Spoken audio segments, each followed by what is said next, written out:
देश के science and technology minister doctor Jitendra Singh ji, Bharat सरकार के principal scientific adviser Ajay Kumar Sood, हमारे बीच उपस्थित नोबेल पुरस्कार विजेता सर आंड्रे गाइम, देश विदेश से आए सभी वैज्ञानिक, इनोवेटर्स, एकेडेमिया के लोग, अन्य महानुभाव, देवी और सज्जनों, आज का ये आयोजन साइंस से जुड़ा है, लेकिन मैं सबसे पहले क्रिकेट में भारत की शानदार जीत की बात करूंगा।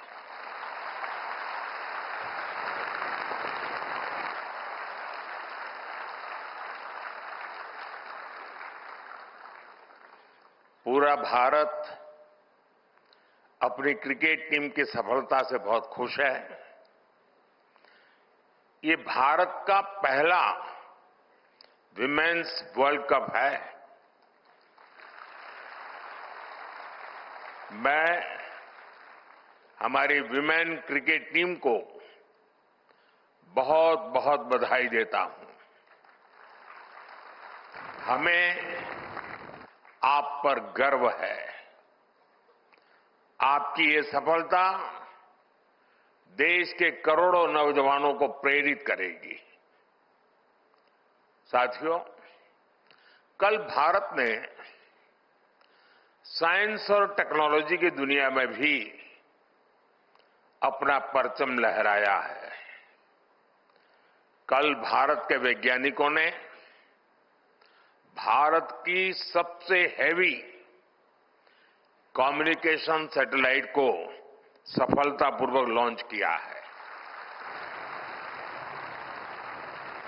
मैं इस मिशन से जुड़े सभी वैज्ञानिकों को, इसरो की भी बहुत बहुत बधाई देता हूं। साथियों, आज भी साइंस और टेक्नोलॉजी की दुनिया में बहुत बड़ा दिन है। 21वीं सदी के इस समय में बहुत आवश्यकता थी कि इमर्जिंग साइंस, टेक्नोलॉजी और इनोवेशन पर मंथन के लिए दुनिया भर के एक्सपर्ट एक साथ जुटे और वो मिलकर के दिशा दिखाएं। इसी आवश्यकता ने एक विचार को जन्म दिया और इसी विचार से इस कॉन्क्लेव का विजन बना। मुझे खुशी है कि आज वो विजन इस कॉन्क्लेव के रूप में शेप ले रहा है। कई मंत्रालय, प्राइवेट सेक्टर, स्टार्टअप्स और स्टूडेंट्स इस प्रयास में एक साथ है। ये हमारे लिए सम्मान की बात है कि आज हमारे बीच एक नोबेल लॉरिएट भी मौजूद है। मैं आप सभी का बहुत बहुत अभिनंदन करता हूं। आपको इस कॉन्क्लेव के लिए अनेक अनेक शुभकामनाएं भी देता हूं। साथियों, 21st सेंचुरी का यह दौर सबसे अभूतपूर्व बदलावों का दौर है। आज ग्लोबल ऑर्डर में हम एक नए शिफ्ट को विटनेस कर रहे हैं। बदलाव की एक गति लीनियर नहीं बल्कि एक्सपोनेंशियल है। इस सोच के साथ आज भारत इमर्जिंग साइंस, टेक्नोलॉजी और इनोवेशन से जुड़े इन सभी एस्पेक्ट को आगे बढ़ा रहा है, उस पर निरंतर फोकस कर रहा है। अब जैसे एक उदाहरण है रिसर्च फंडिंग का। आप सब जय जवान जय किसान के विजन से लंबे अरसे से परिचित रहे हैं। रिसर्च और फोकस करते हुए हमने उसमें जय विज्ञान और जय अनुसंधान भी जोड़ा है। हमने अनुसंधान नेशनल रिसर्च फाउंडेशन बनाया है ताकि हमारी यूनिवर्सिटीज में रिसर्च और इनोवेशन को स्केल अप किया जा सके। इसके साथ साथ हमने रिसर्च डेवलपमेंट इनोवेशन स्कीम भी शुरू की है और इसके लिए 1,00,000 करोड़ रुपए की राशि तय की गई है।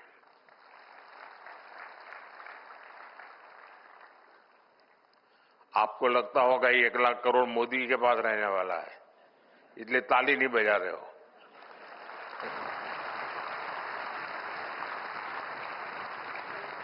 ये 1,00,000 करोड़ रुपया आपके लिए है, आपका सामर्थ्य बढ़ाने के लिए है, आपके लिए अवसर के नए द्वार खोलने के लिए है। हमारा प्रयास है कि प्राइवेट सेक्टर में भी रिसर्च एंड डेवलपमेंट को बढ़ावा मिले। पहली बार हाई रिस्क और हाई इंपैक्ट प्रोजेक्ट के लिए कैपिटल भी उपलब्ध कराई जा रही है। साथियों, भारत में इनोवेशंस का आधुनिक इकोसिस्टम बने, इसके लिए हम ईज ऑफ डूइंग रिसर्च पर भी फोकस कर रहे हैं। इस दिशा में हमारी सरकार ने फाइनेंशियल रूल्स और प्रोक्योरमेंट पॉलिसी में भी कई रिफॉर्म्स किए हैं। हमने रेगुलेशन, इंसेंटिव्स और सप्लाई चेन्स में भी रिफॉर्म्स किए हैं ताकि प्रोटोटाइप जल्दी से लैब से निकलकर मार्केट तक पहुंचे। साथियों, भारत को इनोवेशन हब बनाने के लिए पिछले कुछ वर्षों में जो नीतियां बनी, जो निर्णय हुए, उसका असर अब साफ साफ दिखाई दे रहा है। मैं आपके सामने बड़े संतोष के साथ कुछ आंकड़े रखना चाहता हूं। वैसे मैं स्वभाव से बहुत जल्दी संतोष मानने वाला व्यक्ति नहीं हूं, लेकिन ये संतोष मेरा बीते हुए कल के संदर्भ में है। आने वाले कल के संदर्भ में अभी मेरा संतोष तो बहुत बाकी है, हमें बहुत आगे जाना है। पिछले दशक में हमारा R&D एक्सपेंडिचर 2 गुना हुआ है। भारत में रजिस्टर किए गए पेटेंट्स की संख्या 17 गुना बढ़ी है। 17 टाइम्स का इंक्रीज। स्टार्टअप में भी भारत अब दुनिया का तीसरा सबसे बड़ा स्टार्टअप इकोसिस्टम बन गया है। हमारे 6,000 से अधिक डीप टेक स्टार्टअप्स आज क्लीन एनर्जी, एडवांस मटेरियल्स जैसे क्षेत्रों में काम कर रहे हैं। भारत का सेमीकंडक्टर सेक्टर भी अब उड़ान भर चुका है। बायो इकोनॉमी की बात करें तो 2014 में ये $10 बिलियन की थी। आज ये करीब $140 बिलियन तक पहुंच चुकी है।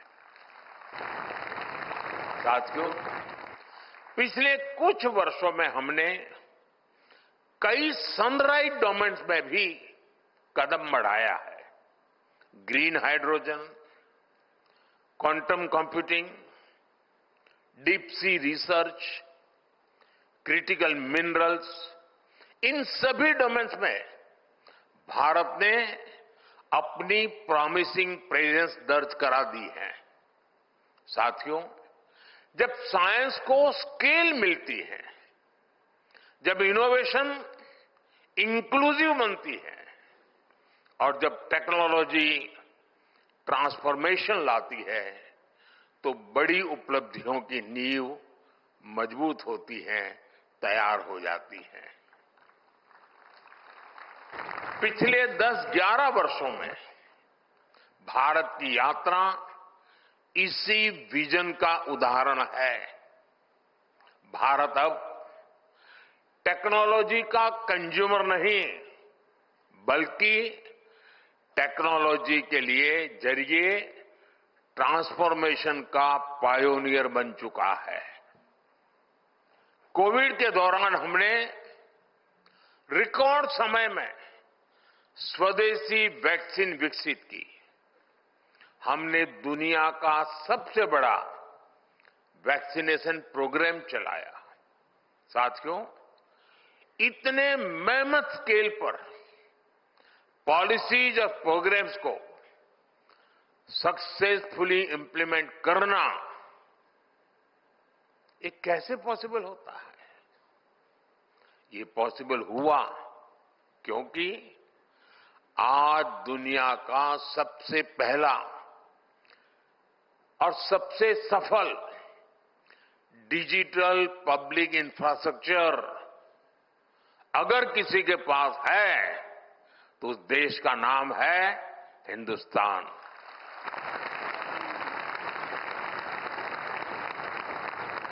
हमने 2 लाख ग्राम पंचायतों को ऑप्टिकल फाइबर से जोड़ा है। मोबाइल डेटा को डेमोक्रेटाइज किया है।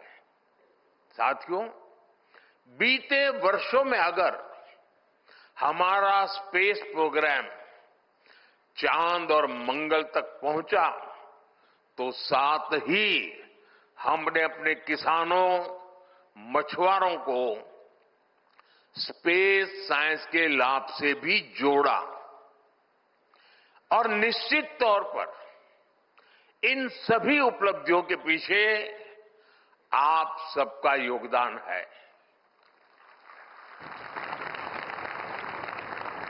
साथियों, इनोवेशन जब इंक्लूसिव होती है, तो उसके एक प्रमुख बेनिफिशियरी ही उसके लीडर्स भी बन जाते हैं।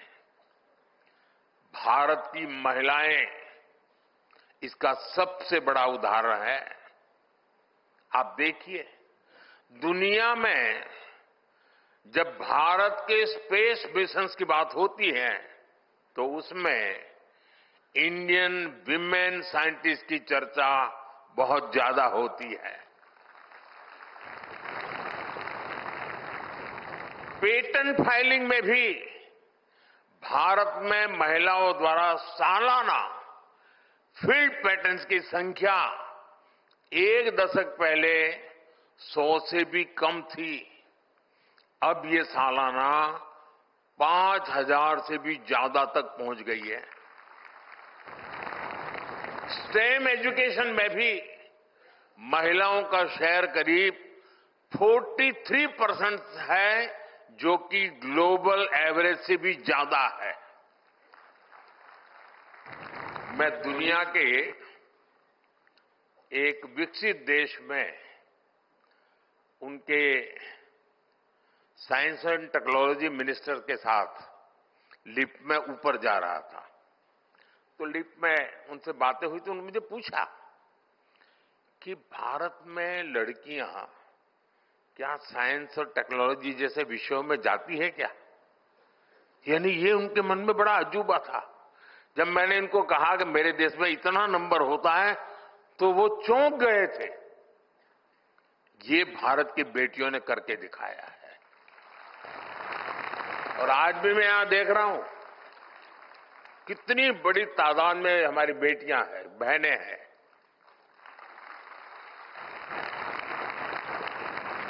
ये आंकड़े हमें बताते हैं कि भारत में साइंस एंड टेक्नोलॉजी के क्षेत्र में महिलाएं कितनी तेजी से आगे बढ़ रही हैं।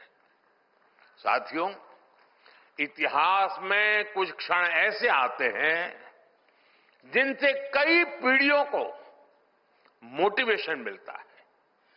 कुछ साल पहले हमारे बच्चों ने चंद्रयान का सफर देखा, उसकी सफलता भी देखी और सफलता साइंस के प्रति जबरदस्त तरीके से उनको आकर्षित करने के लिए कारण आई, अवसर बन गई और उन्हें असफलता और सफलता दोनों को देखा था। हाल में ग्रुप कैप्टन शुभांशु शुक्ला की स्पेस स्टेशन की यात्रा ने बच्चों में एक नई उत्सुकता पैदा की है। हमें नई पीढ़ी में पैदा हुई जिज्ञासा का लाभ उठाना चाहिए। साथियों, हम जितने ज्यादा ब्राइट यंगस्टर्स को साइंस, टेक्नोलॉजी और इनोवेशन की दिशा में ले जा सके, उतना ही बेहतर होगा। इसी सोच के साथ देश भर में लगभग 10,000 अटल टिंकरिंग लैब बनाई गई हैं। इनमें 1 करोड़ से ज्यादा बच्चे क्यूरियोसिटी और क्रिएटिविटी के साथ एक्सपेरिमेंट कर रहे हैं।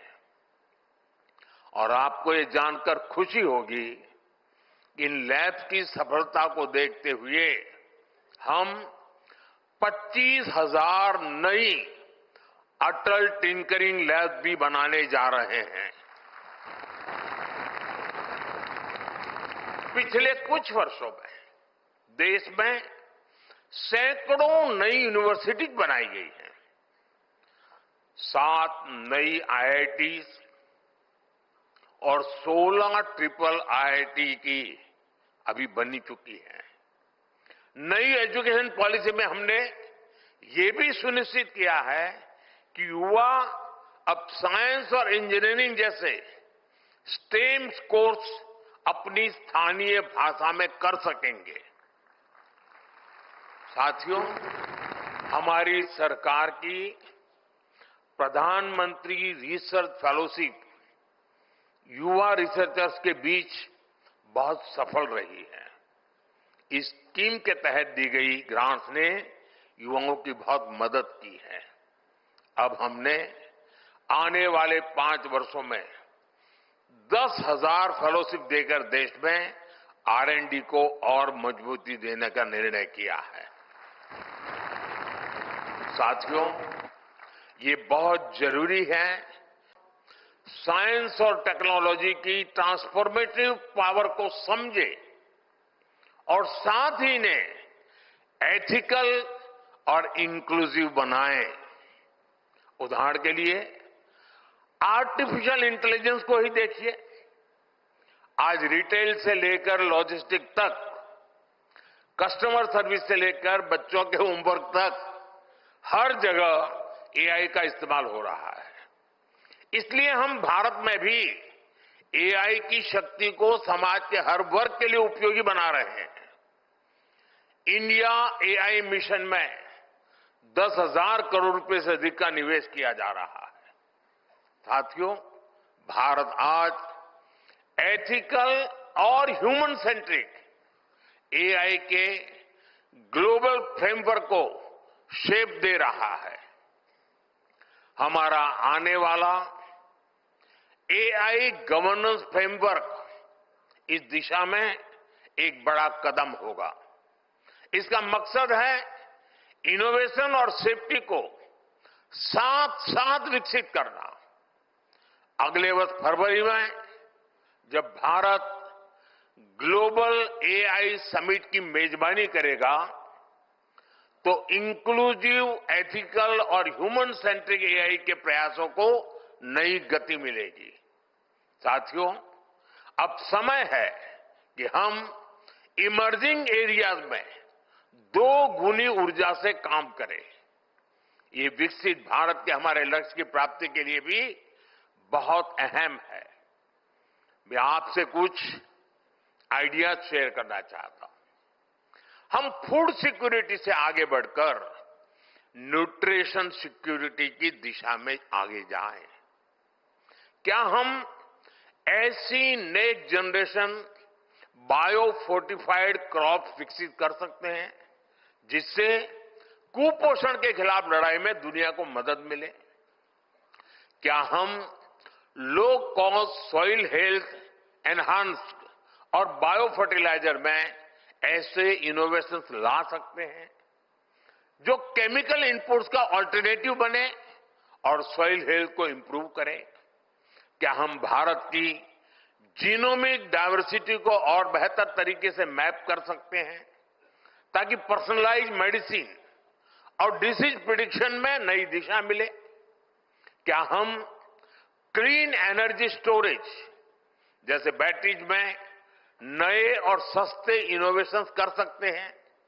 हर क्षेत्र में हमें ये देखना चाहिए कि किन क्रिटिकल इनपुट्स के लिए हम दुनिया पर निर्भर है और कैसे उनमें आत्मनिर्भरता हासिल की जा सकती है। साथियों, मुझे विश्वास है कि आप सभी साइंस और टेक्नोलॉजी की दुनिया से जुड़े लोग इन सवालों से भी आगे जाकर नई संभावनाएं खोजेंगे। अगर आपके पास आइडियाज है तो मैं आपके साथ हूं। हमारी सरकार रिसर्च को फंड और साइंटिस्ट को अपॉर्चुनिटी देने के लिए ही पूरी तरह प्रतिबद्ध है। मैं ये भी चाहूंगा कि इस कॉन्क्लेव में एक कलेक्टिव रोड मैप तैयार हो। मुझे पूरा भरोसा है ये कॉन्क्लेव भारत की इनोवेशन जर्नी को एक नई ऊंचाई पर ले जाएगी। आपको एक बार फिर मेरी बहुत बहुत शुभकामनाएं हैं। जय विज्ञान, जय अनुसंधान। बहुत बहुत धन्यवाद।